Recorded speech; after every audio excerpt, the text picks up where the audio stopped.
Iran ने एक साथ 550 से ज्यादा मिसाइलें और ड्रोन्स के जरिए एक सैचुरेशन अटैक किया और ये सैचुरेशन अटैक इतना खतरनाक था कि इजराइल का डिफेंस सिस्टम आयरन डोम भी कई जगहों पर बेबस नजर आया और इसी वजह से उनकी जमीन पर मिसाइलें गिरी, मलबा दिखा, धमाके की तस्वीरें आई और इस बार नुकसान केवल मनोवैज्ञानिक नहीं बल्कि काफी गहरा भौतिक रहा।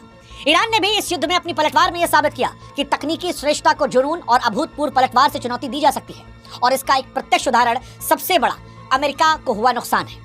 इस युद्ध का सबसे चौंकाने वाला मोड़ तब आया जब कुवैत और इराक की सीमा के पास अमेरिका के 3 सबसे आधुनिक F-15 स्ट्राइक ईगल विमान आग का गोला बनकर गिर गए। हालांकि अमेरिका इसको लेकर दावा कर रहा है कि ये friendly fire Kuwaiti air defence की गलती की वजह से हुआ है, तकनीकी खराबी की वजह से हुआ है, लेकिन ईरान इसको लेकर भी अपनी कामयाबी का जिक्र कर रहा है। वो कह रहा है कि हमारी ये बड़ी कामयाबी है। देखिए, सच जो भी हो, लेकिन अमेरिका के विमानों का गिरना अमेरिका की हवाई श्रेष्ठता के भ्रम पर एक सवालिया निशान है।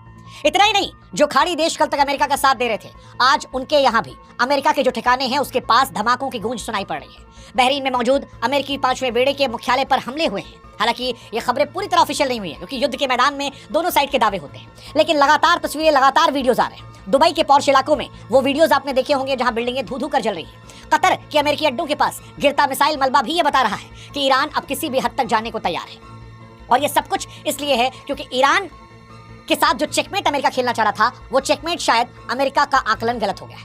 अमेरिका ने शायद ईरान को अंडर एस्टिमेट कर लिया है। देखिए, अमेरिका के पास सबसे आधुनिक नौसेना है। ईरान के पास भले ही अमेरिका जैसे महंगे विमान ना हो, लेकिन उनके पास भी हजारों समुद्री विस्फोटक, ड्रोन और सुपर टॉर्पीडो जैसे हथियार हैं जिन्हें रडार पर पकड़ पाना भी लगभग नामुमकिन है। पश्चिमी रणनीतिकारों को यह लगा था कि अगर खामनेई खत्म हो जाएंगे तो ईरान का शरीर काम करना बंद कर देगा क्योंकि वो उनका चेहरा थे, सिर थे।